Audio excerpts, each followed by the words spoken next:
Seriously. Every single scene felt like someone was pressing a knife slowly into my chest and twisting it. I could barely sit still watching all this unfold. I kept pausing, walking around my room, coming back, staring at the screen like, no, no way this is where they're taking Grayson's story. But they are. And honestly, this might be the darkest direction this storyline has gone so far, because Grayson isn't just fighting to stay alive anymore. That part is almost secondary now. What he's really fighting for is to stop everyone around him from being destroyed because of him. Ashley, his mother, even Jacob in a weird and direct way. And that is what makes this so painful to watch. The second Jacob guaranteed Grayson's safety, I already knew the universe of this show was going to punish somebody for that promise. That's just how stories like this work. Nobody gets safety for free, especially not when monsters like the Impaler are involved.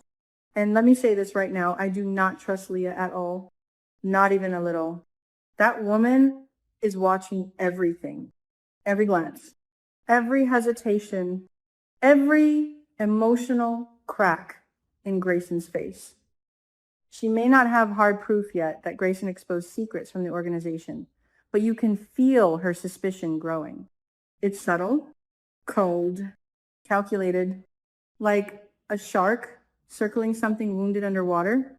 And poor Ashley has absolutely no idea she's about to become part of this twisted performance. That upcoming argument between Grayson and Ashley, oh my God. I already hate it, and it hasn't even fully happened yet, because Ashley thinks this relationship is real. The emotions are real to her. So when Grayson starts pushing her away, acting cruel, starting a fight out of nowhere, she's going to believe it. She's going to think he's rejecting her or spiraling or choosing the organization over her. Meanwhile, I'm sitting there screaming at the screen like, Ashley, please. He's trying to save you. That's what kills me emotionally. Grayson is basically sacrificing how Ashley sees him in order to protect her life. Imagine loving someone so much that you willingly let them hate you because hatred might keep them alive longer. That is heartbreaking in the ugliest possible way. And the pressure Grayson is under right now, insane. Because this isn't just about whether he lives or dies. Honestly, I think Grayson would accept his own death at this point if it only affected him. But it doesn't. That's the trap. If Leah or the organization decide he betrayed them, they won't just execute him quickly and move on. No, these people don't work like that. They want fear. They want suffering. They want examples. And I swear, the more I think about the Impaler, the more terrified I become of what he represents in this story. This man doesn't just kill people physically. He destroys them psychologically first. That's why everybody fears him, even when he's not on screen. His presence hangs over everything like smoke. I genuinely cannot stop imagining the horrifying possibility of Grayson being forced to watch his mother tortured in front of him. And before somebody says I'm exaggerating, no. This show has been building toward exactly this kind of emotional brutality for a while now. Because Grayson's mother is his weakness. Everybody knows it. She is the center of his humanity, the one pure thing in his life. He does everything for her, every risk he takes, every lie, every compromise. It always comes back to protecting her. So what better punishment for betrayal than making him watch her suffer? God, just typing that makes me sick. I can picture the scene too clearly. Too clearly. A dark room, Grayson restrained, maybe screaming until his voice gives out. His mother terrified, confused, crying his name. And the organization standing around watching like it's some kind of ritual. Not just punishing him, sending a message to every single person thinking about leaving. This is what happens to traitors. That's the kind of evil we're dealing with here. And honestly, I think if that happened, it would completely destroy Grayson forever. Not physically. Emotionally, spiritually. There are some things people don't come back from. You know what hurts the most though? Jacob. Because Jacob made a promise.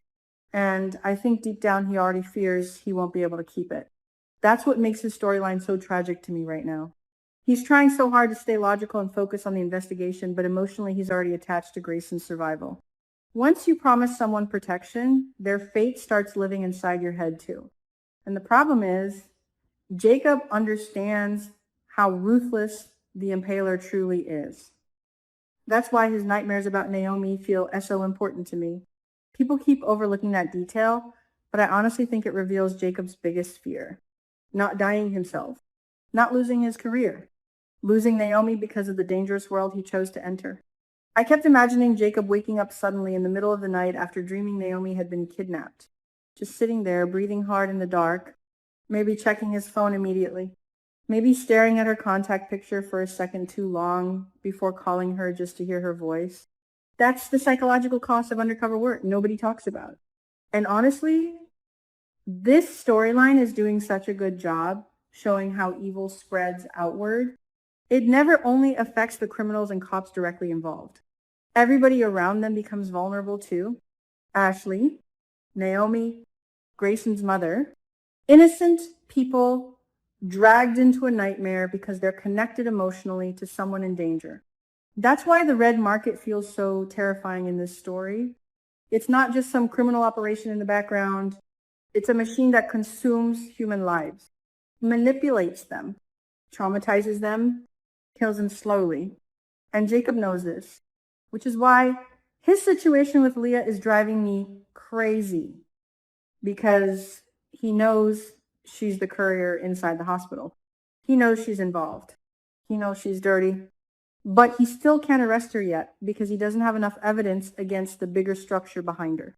That frustration must be eating him alive. Imagine seeing somebody dangerous walking around freely while knowing innocent people are still at risk every second she stays out there. But if Jacob moves too early, everything collapses. The real leader disappears. Evidence vanishes. The organization adapts. And Grayson probably dies immediately. That's the impossible balance Jacob is trying to maintain. Honestly, I think Leah senses that pressure too. She's too smart not to. The way she's continuing the next delivery plan after Ren's sudden change tells me she's already adjusting strategy. Ren changing things unexpectedly probably set off alarms in her head immediately. And when people like Leah become suspicious, they become deadly. But weirdly, I also think this is exactly where Jacob might finally find an opening, because organizations like this start collapsing when paranoia spreads internally. Everybody begins watching each other. Mistakes happen. Somebody panics. Somebody talks too much. Somebody moves too fast. And right now, everybody is emotionally unstable. Grayson is terrified. Ashley is confused. Jacob is exhausted. Leah is suspicious. Ren is unpredictable. That is a disaster waiting to explode. I honestly think the staged fight between Grayson and Ashley is either going to save him temporarily or completely doom him. There's no middle ground anymore. If Leah believes the performance, Grayson buys himself more time, maybe enough for Jacob to gather evidence and move against the organization properly. But if Leah notices even one thing off, one emotional hesitation, one protective instinct toward Ashley, one wrong look, it's over. And the terrifying part is that Grayson knows this too. That's why every interaction he has lately feels strained and desperate. He's trying to act normal while mentally standing in front of a firing squad. I noticed something else too. Grayson has started emotionally isolating himself already. That usually means a character believes they're doomed. He's pulling away from Ashley because part of him probably thinks he won't survive long enough for a future with her anyway. That destroys me. Because underneath all the crime and suspense and manipulation, this is really a story about people trying to hold on to love in a world designed to weaponize it against them. And I swear, if Jacob fails to protect Grayson's mother, I don't think Jacob will ever forgive himself. Ever.